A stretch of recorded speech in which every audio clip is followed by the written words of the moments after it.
কেমন আছো সবাই? আশা করছি তোমরা সকলে ভালো আছো। আমি মৌসুমি চলে এসেছি নতুন আরও একটা ঝলমলে ব্লগ নিয়ে। আশা করছি ব্লগটা তোমাদের ভালো লাগবে, তো সম্পূর্ণটা আমার সাথে থাকার অনুরোধ করছি। আর সকালবেলা উঠে যদি বাইরের এই মনোরম দৃশ্যটা না দেখি তাহলে যেন আর একদমই ভালো লাগে না। তাই ঘরের পিছনে চলে গেছিলাম, গিয়ে দেখেছো 7:30 মানে অনেকটাই কিন্তু বেলা হয়ে গেছিলো, তাও কিন্তু কুয়াশা যায়নি। তো যাই হোক, চলো এখন কালকে যে ব্লগে বলেছিলাম না যে পরের দিন আমাকে অনেকটাই কাছাকাছি করতে হবে, তো দেখো সেই সবগুলো নিয়েই কিন্তু বাথরুম ঘরে চলে এসেছি। আর এখন এইগুলোকে কেচে কুচে নিয়ে তারপরে হচ্ছে বাকি কাজে হাত দেবো। আর আজকে না অনেকটাই জামা কাপড় জমে গেছে জানো তো, সেইগুলো না কাচলে আর হচ্ছে না। আর প্রত্যেক দিন না একটা আলিশি ভাব কাজ করে যে সকালবেলা জলে টলে হাত দিতে ভালো লাগছে না, কিন্তু একটা কাজের চাপ থাকলে না তখন দেখবে কোনো ঠান্ডাই যেন আর মালুম হয় না। তো যাই হোক, চলো এখন এই জামা কাপড়গুলো কাছাকাছি করে নিই।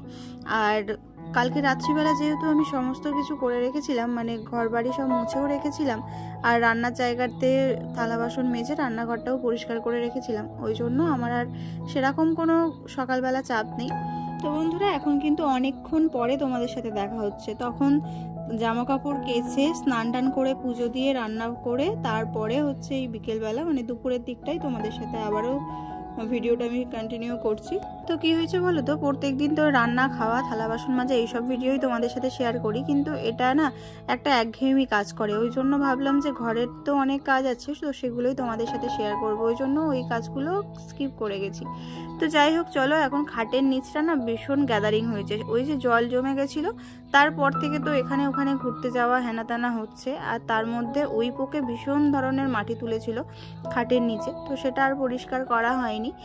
আর তাই ভাবলাম যে আজকে একেবারে সব কিছুই পরিষ্কার করে নিই, এই আলমারি শোকেস তারপরে সব কিছুই আজকে গুছিয়ে নিয়েছি। তো দেখো এখন কিন্তু আমার খাটের তলার থেকে এই সব জিনিসপত্রগুলো বেরিয়েছে, মানে ছেলেরা বই পড়বে, বইটই ছিঁড়ে নিয়ে খাটের তলায় ফেলে দেবে, তো এইগুলোকেও তোলা হয় না। তো চলো এখন এইগুলোকে একটা ঠোঙা বন্ধ করে নিলাম।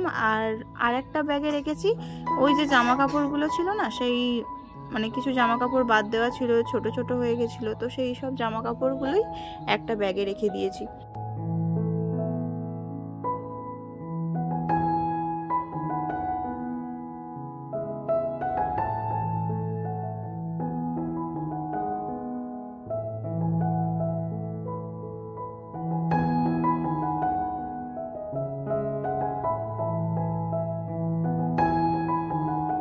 আর এই যে শোকেসের এই জায়গাটায় ভীষণ গ্যাদারিং হয়েছিল, তো এখানটায় ব্যাগ ট্যাগ হাবিজাবি ভর্তি ছিল, তো সেগুলোকে ফেলে দিয়েছি কেননা ওগুলো ছিঁড়ে গেছিলো।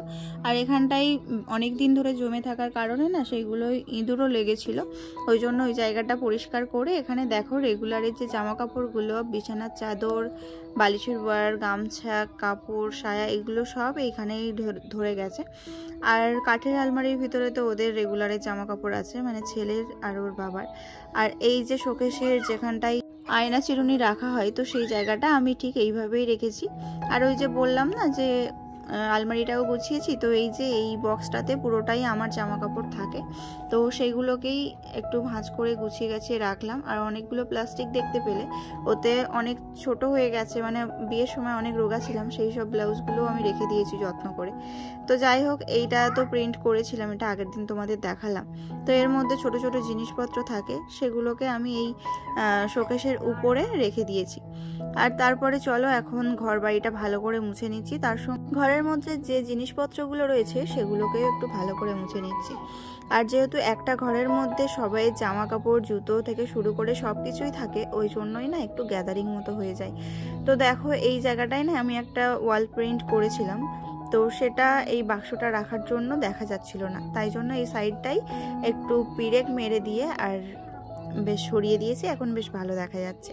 তো চলো সবকিছু তো গোছানো হয়ে গেল, এবারে পালা হচ্ছে বিছানাটা।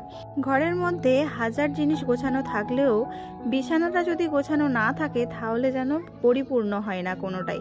আর আমাদের বিছানাতে দুটো ব্ল্যাঙ্কেট দেখলে, কেননা একটা ব্ল্যাঙ্কেটে না হয় না, টানাটানি করতে হয়, আর ছোটুর গায়ে থাকে বা অয়নের গায়ে থাকে না, এরকম একটা ব্যাপার হয়ে যায়, ওই জন্যই দুটো ব্ল্যাঙ্কেট থাকে। আর ঠান্ডার সময় দুটো করেই বিছানার চাদর পেতে রাখি, কেননা এই একটা বিছানার চাদর পেতে রাখলে না কেমন যেন ঠান্ডা ঠান্ডা লাগে, মানে নিচের থেকে ঠান্ডা ওঠে এরকম মনে হয়। আর আমাদের খাটের তো ওই যে স্পঞ্জের যে গদিগুলো পাওয়া যায় সেগুলো তো আর নেই বলতে ওই যে যখন খাট কেনা হয়েছিল সেই সময় না ওই গদিটা আমরা কিনিনি, কেননা ওটা না প্লাস্টিক দেওয়া থাকে তো, আর তার উপরে বিছানার চাদর টাদর পাতলে বেশ সরে সরে যায়, ভালো লাগে না, ওই জন্য ওটা কিনিনি। বাড়িতে মোটা করে তোষক বানানো ছিল, তো সেটা দিয়েই এখন চলছে, মানে ভালোই লাগছে ওটাতে, খুব পাতলা না খুব মোটা না। তো চলো একবার আমাদের ঘরটাকে তোমাদের প্রথম থেকে শেষ পর্যন্ত দেখিয়ে দিই।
তো বন্ধুরা এই হচ্ছে আমার হোম ট্যুর, তোমাদের কেমন লাগলো অবশ্যই কিন্তু কমেন্টে জানাবে। আর এই ছোট্টখাট্টো ঘরের মধ্যে আমি এইভাবেই সব জিনিসপত্র গুছিয়ে রাখি।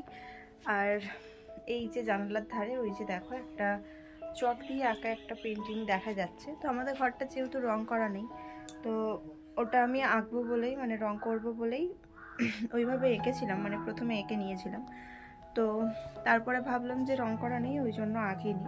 তো এটাই যদি আমি কালার প্রিন্ট করি কেমন লাগবে সেটা একটুখানি কমেন্ট করে জানালে ভালো হয়। আর যদি মনে হয় যে রং করলে ভালো লাগবে, যদি বলো তোমরা, যদি দেখি যে অনেকে বলছে যে হ্যাঁ রং করো ভালো লাগবে, তাহলে আমি রং করব। তো ওই প্রিন্টটা কেমন হয়েছে সেটাও কমেন্টে জানাবে, তাহলে ওই রকমই করবো, নাহলে অন্য কিছু করব। তো অত হাবিজাবির মধ্যে রাখবো না। তো যাই হোক, চলো আজকের মতো ভিডিওটা আমি এখানেই শেষ করছি, আবারও ফিরে আসছি নেক্সট একটা ব্লগে।